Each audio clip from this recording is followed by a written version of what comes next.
você que tá aí ligado no canal Aquela Tia Louca. Hoje, no Focando na Gramática, pessoal, eu tenho um assunto muito importante para tratar com você. E nós vamos falar sobre o quê? Sobre o quê? Sobre o quê? Não sei. Não sabe? A gente vai falar sobre tipos de sujeito. Isso aí. Já ouviu falar sobre sujeito? Não? Eu vou te esclarecer melhor sobre esse assunto. E para introduzir esse assunto, nós vamos trabalhar com o gênero de biografia e daí partir para esse assunto bacana que você precisa aprender. Então eu vou meio que sair de cena e nós vamos para os nossos slides, tá bom? Fica aí com essa dica de português de gramática. Não perde. Tendo dúvida, deixa suas dúvidas no comentário para que eu possa responder no próximo vídeo. Então, bora focar na gramática. Eu gostaria que vocês observassem essas 3 fotografias, né? São de 3 celebridades. Você consegue identificá-las? Sabe quem são? Isso aí. Roberto Carlos, né? Silvio Santos e Gilberto Gil. Então eu trago aqui para vocês uma biografia de um deles, certo? Nós vamos ler e vamos tentar identificar quem é. Vamos lá, acompanhe a leitura comigo. Filho de 2 imigrantes judeus, nascidos no antigo Império Otomano. Seu pai, Alberto, era de uma região que hoje pertence à Grécia, enquanto sua mãe, Rebeca, era de uma cidade que atualmente fica na Turquia. Ele tinha 5 irmãos, mas era com Leon, seu irmão mais novo, que ele se dava melhor e sempre arrumava um jeito de ir de graça às sessões de cinema na Cinelândia. Durante as eleições de 1946, então com 14 anos, viu um homem que vendia capinhas de plástico para guardar títulos de eleitor nas ruas do Rio de Janeiro e teve seu primeiro gesto como empreendedor, ao decidir fazer o mesmo. Como a repressão da polícia ao comércio ambulante era grande, ele e Leon vendiam seus produtos na rua por apenas 45 minutos por dia, que era o tempo de almoço dos guardas. O potencial da voz dele logo chamou a atenção nas ruas do Rio, e ele foi convidado para fazer um teste na Rádio Guanabara. Passou em primeiro lugar, superando nomes como Chico Anísio, mas logo voltou a trabalhar como ambulante, onde faturava mais. Aos 18 anos, ele foi convocado pelo Exército e passou a servir na escola de paraquedistas, onde chegou a realizar alguns saltos. Como a carreira de camelô era incompatível com a de militar, ele voltou a trabalhar em uma rádio de Niterói, nos dias de folga para ter uma renda extra. Para ir trabalhar em Niterói, o garoto pegava todos os dias a barca que cruza a Baía de Guanabara, e em uma das viagens ele teve a ideia de montar um serviço de alto-falantes no transporte, que até então era silencioso. Nos intervalos entre uma música e outra, ele fazia propagandas de alguns produtos. A iniciativa fez tanto sucesso que algumas barcas passaram a contar com um bar e um bingo. Ao comprar uma bebida ou refrigerante, o consumidor ganhava uma cartela de bingo para concorrer a prêmios como jarras e quadros. A ideia veio dele, é claro. Aos 20 anos, o jovem decidiu tentar a vida em São Paulo, onde apresentava espetáculos e sorteios em caravanas de artistas. Nesta época, acabou se formando como técnico em contabilidade, mas decidiu seguir na carreira artística, conseguindo uma nova vaga uma nova vaga na Rádio Nacional de São Paulo. Para incrementar a renda, ele criou uma revista chamada Brincadeiras para Você, que trazia palavras cruzadas, passatempos e charadas, e era vendida por ele nos comércios da cidade. O talento para os negócios abriu as portas para o empreendimento que o transformaria em bilionário. Em 1958, seu amigo e radialista Manuel da Nóbrega estava com dificuldades para administrar uma empresa de venda de brinquedos a prazo. O Baú da Felicidade era um sistema de carnês em que o cliente pagava as prestações de uma caixa de brinquedos ao longo do ano e recebia os produtos na época do Natal. Nóbrega havia vendido muitos carnês, mas estava com dificuldade para entregar as mercadorias. Então pediu a ajuda desse amigo para resolver a situação antes de fechar a empresa. Acontece que o jovem viu no Baú da Felicidade uma grande oportunidade e assumiu o controle total da empresa. Era o início do que, em 1962, viria a se tornar o grupo de um dos homens mais ricos do Brasil. Alguém consegue identificar de quem é esta biografia? Isso aí, pessoal, é a biografia de Silvio Santos. Então, o que é o gênero biografia? O gênero de texto que conta a história da vida de alguém se chama biografia. Bio é vida e grafia é escrita. É uma mistura entre jornalismo, literatura e história, em que se relata e registra a história da vida de uma pessoa, enfatizando os principais fatos. É um gênero de narrativa não ficcional. O que quer dizer não ficcional? Não é uma ficção, não é uma história inventada, é uma história que realmente aconteceu. Eu retirei lá do texto esta oração. Por que eu posso considerar essa frase uma oração? Porque ela tem verbo, que é a seguinte frase: o garoto pegava todos os dias a barca que cruza a Baía de Guanabara. Notem vocês que há alguém, né? Que há alguém sobre quem o resto da frase está falando algo. Vamos tentar identificar? Se eu perguntar ao verbo, quem pegava todos os dias a barca que cruza a Baía de Guanabara? Eu terei a resposta, o garoto.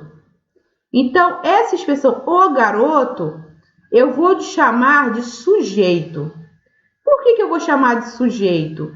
Porque é sobre ele, é sobre esse garoto, que o restante da frase está dando uma informação. Nós vamos ver também que dentro desse sujeito, eu tenho uma palavra que eu vou considerar a palavra mais importante, que é a palavra que representa sobre quem se está falando a frase, que é, no caso dessa frase, é a palavra garoto. Bem, essa palavra mais importante eu vou chamar de núcleo do sujeito. Mas o que é sujeito, gente? Vamos pensar? O sujeito é o termo sobre o qual informamos algo. Então, o sujeito vai ser aquela informação sobre quem o resto da frase está dizendo alguma coisa. Vamos observar essa frase agora? O jovem decidiu tentar a vida em São Paulo. Quem decidiu tentar a vida em São Paulo? O jovem. Então, o jovem é o meu sujeito. Vamos pensar qual seria a palavra mais importante desse sujeito? Qual é a palavra que representa a pessoa sobre quem o resto da frase está falando algo? Seria o ou o jovem? Seria jovem, né? Então, jovem ali seria o meu núcleo do sujeito. Então, tendo essa informação que o sujeito é sobre quem, o resto da frase, né? Sobre quem ou sobre o que o resto da frase dá alguma informação, fala algo, nós vamos ver que nós temos alguns tipos de sujeito. O primeiro deles é o sujeito simples, né? Denominamos de sujeito simples aquele que possui somente o núcleo. Lembra da palavra mais importante que eu falei? Se há uma palavra mais importante, né, ou seja, um núcleo do sujeito, nós vamos ter um sujeito simples. Vamos analisar a frase que nós temos aqui? Pedro é um bom garoto. Quem é um bom garoto? Pedro. Eu tenho apenas uma palavra mais importante, né? Que é Pedro. Então, por isso, meu sujeito é simples. O próximo aí é o sujeito composto, que é o contrário de simples, né?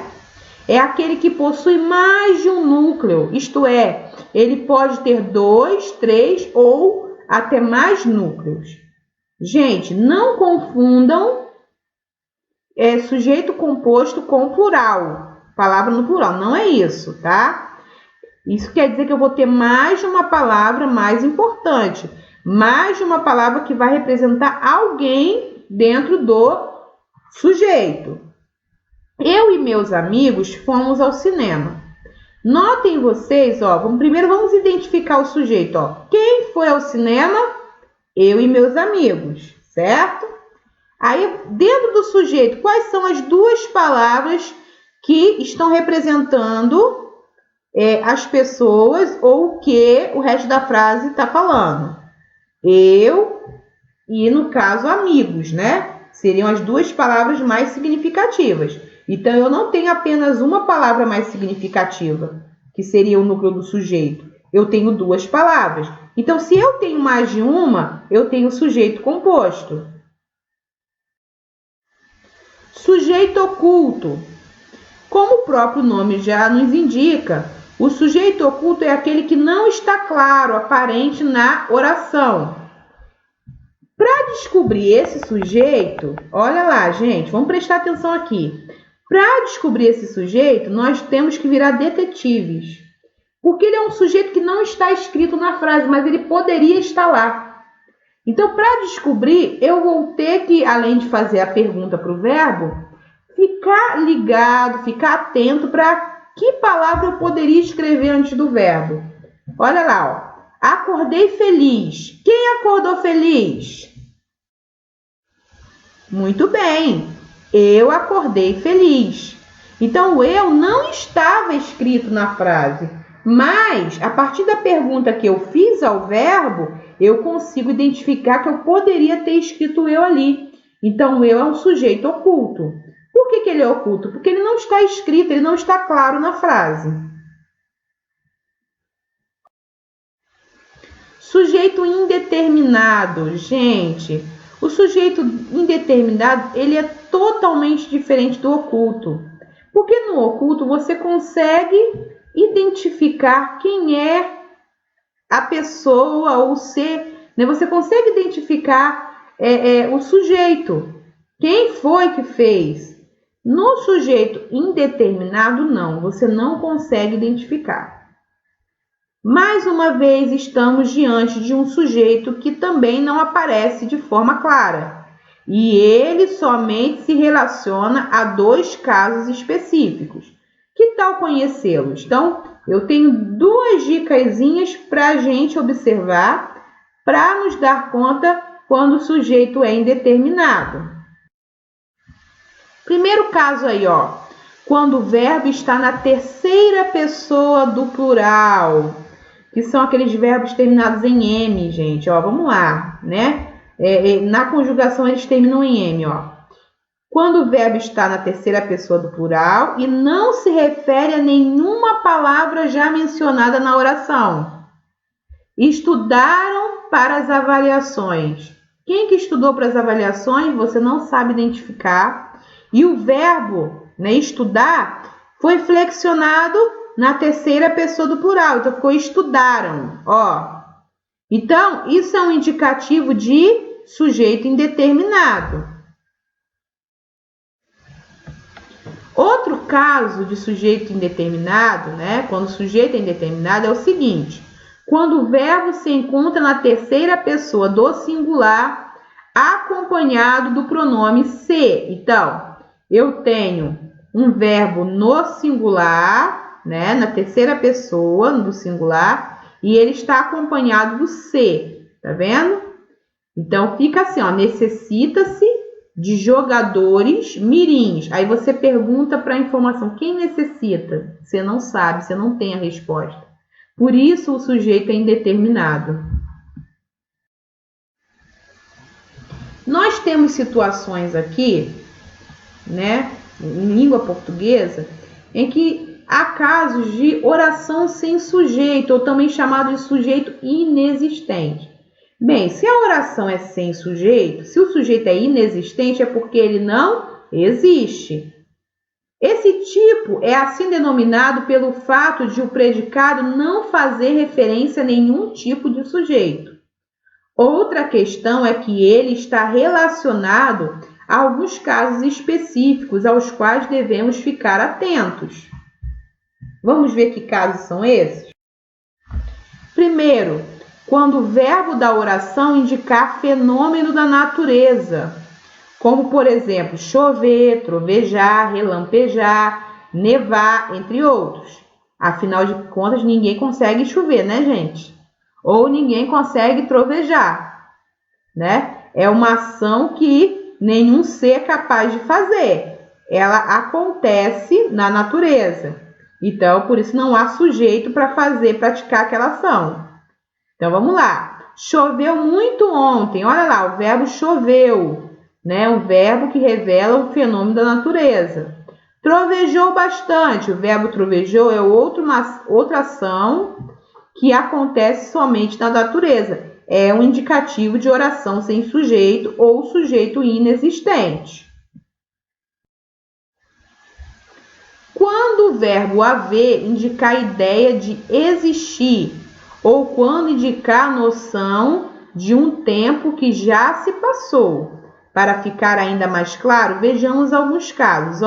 Então, quando o verbo haver tiver o mesmo sentido de existir, ou ele passar uma noção de tempo que passou, ele é um caso de oração sem sujeito. Vamos ver, o verbo haver flexionado.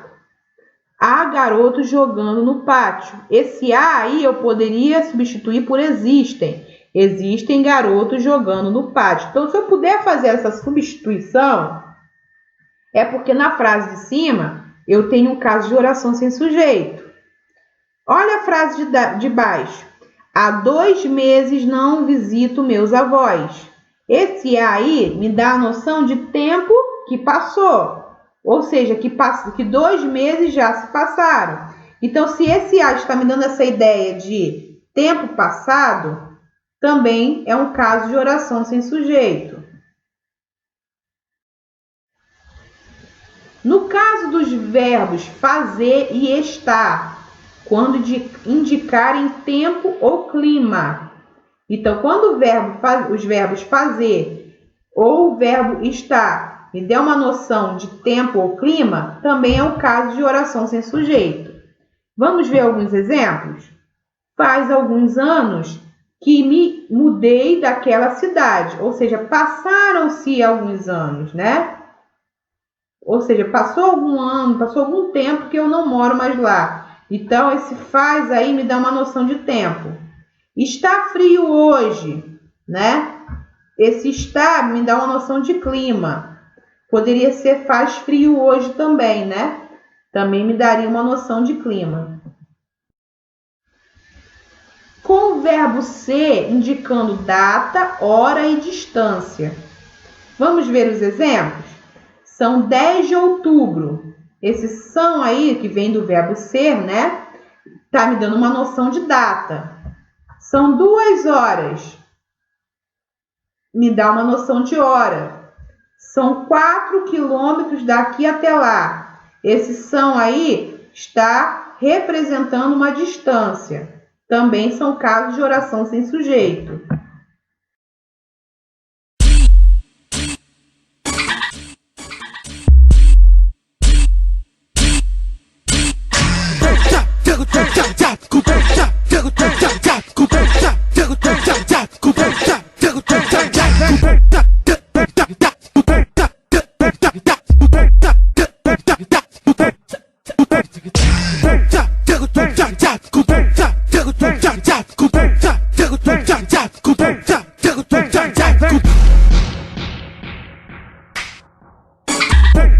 Jago tum,